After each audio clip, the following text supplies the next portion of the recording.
Olá, hello people.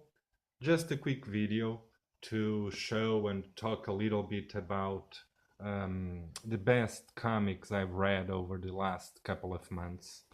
Nothing new to most of you. As you know, I'm always at least a couple of years behind the American market.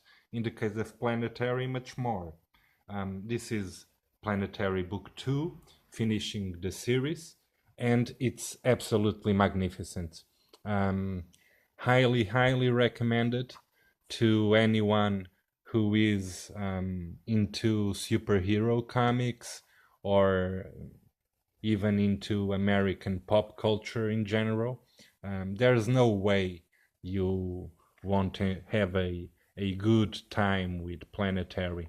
Very well written by Warren Ellis, with very nice art by John Cassidy. This has become one of my favorite series.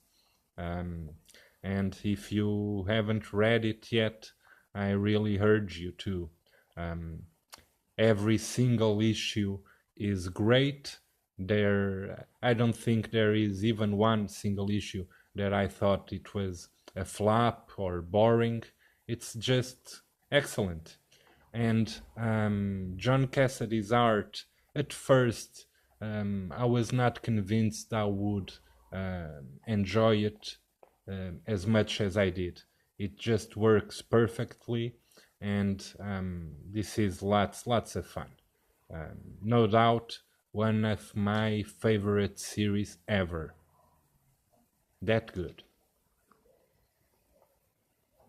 And it concluded in a very satisfactory way, at least for me. I I liked the ending a lot. Really good. Then, The Vision, Portuguese edition. This is a small trade containing just the first six issues of the series. It's well written. The art is nice, but I'm still not overly impressed by it. I expect the second volume to push it up a notch and to make it really memorable.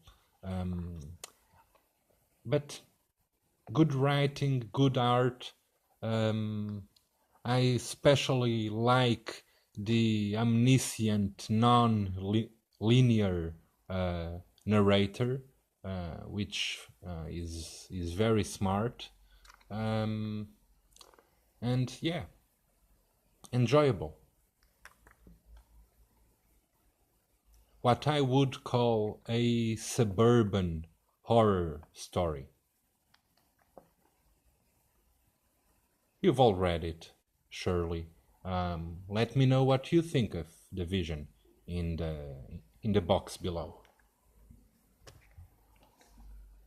Volume 4 of Harrow County, one of my favorite series.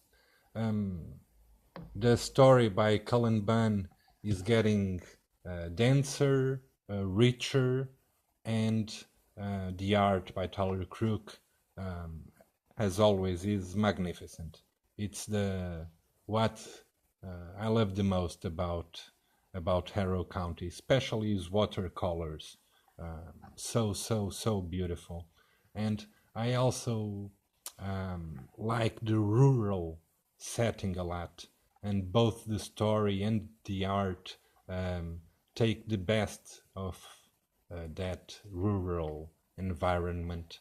Um, it's it's great, and every chapter has this Harrow County logo integrated in the landscape, um, and very much like Swamp Thing. That was done in some Swamp Thing issues also, and that's also always fun to look at. Harrow County. In Portugal, it's now in the midpoint of the series. I will certainly continue to enjoy it. And the fade out, the full story in this Portuguese edition, very, very nicely presented with excellent binding and overall a fine deluxe edition. And I've been following Ed Brubaker's and Sean Phillips. I've read Criminal, which I did enjoy, Fatal, which I didn't like so much, but The Fade Out for me is their best work so far. I don't know if I will ever get Kill or Be Killed, but The Fade Out was very good. Brubaker's writing is excellent. Sean Phillips is a great, great storyteller visually. I have a few problems with the way he depicts men's suits, like here, in this single-breasted jacket buttoned all the way, and certainly in the 40s, every man knew that the last button of the jacket is to leave unbuttoned, undone. But that's just me. And these collar gaps showing the jacket is very ill-fitting, and the sleeves length with the arm in this position, the sleeve should be like maybe 2-3 inches down his arm. But that's just me. 99% of the readers won't notice it, but I can't help it.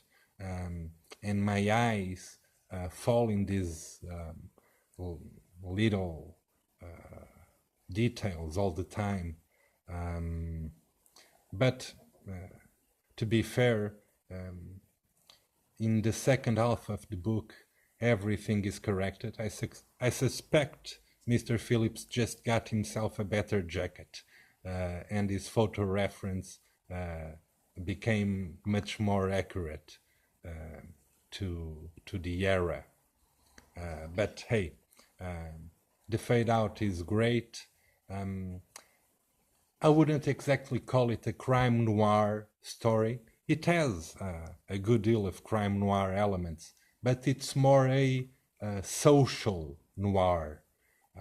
It's about the post-traumatic World War II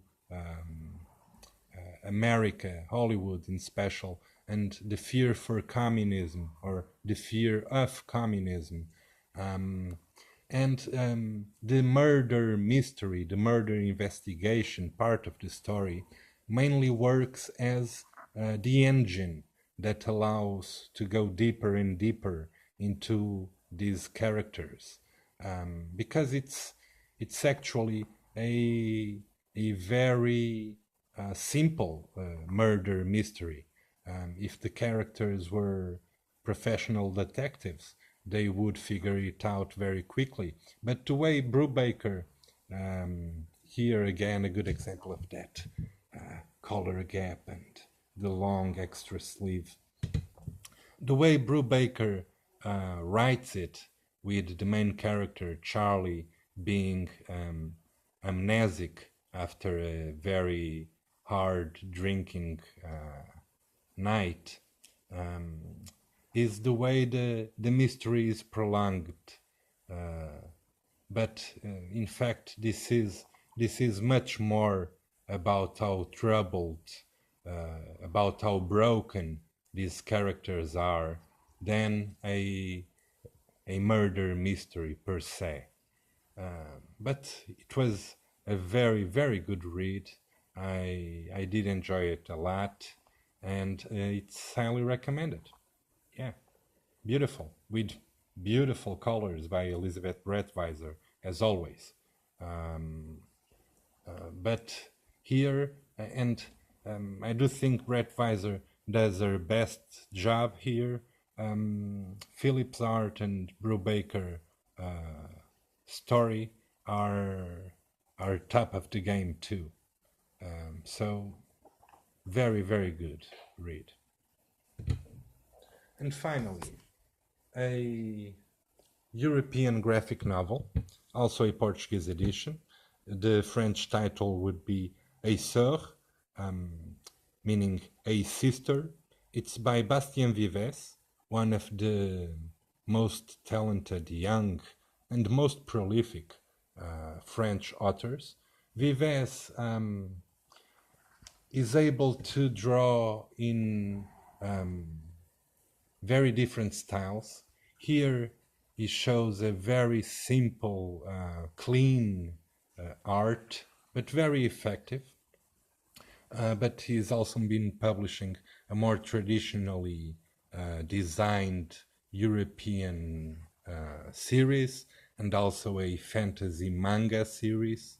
And this is about a love story, a summer love story between a 13-year-old boy and a 15-year-old girl. And there's a very nice atmosphere overall. That laziness of a summer vacation by the beach moved me quite well to my own youth and my summer vacations. This relaxed mood, this languid kind of summer vacations. But this story is borderline teenager sexual exploitation.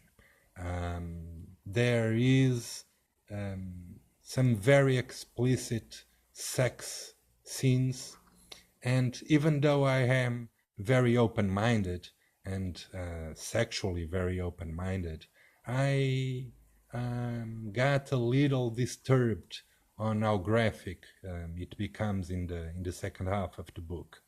And I find it interesting that it caused no real fuss in any European country in which it was published, at least that I know of. And I know it was also published in Brazil. But if this went to the American market, I'm sure there would be a lot of controversy around it. But still, it was an enjoyable graphic novel to read, and I just find it interesting that I was a little bit disturbed about it, even though even though I also enjoyed it because it also reminded me of my own sexual discoveries as a teenager. But yeah. Well, guys, thank you for watching. I am also reading Saga of the Swamp Thing, along with Comic Crack, Howler Mouse, and Paulo Costa, and we will be doing a live video sometime soon, probably in maybe 2 weeks, and I hope you guys can join us. Stay cool. Thank you for watching. Bye bye.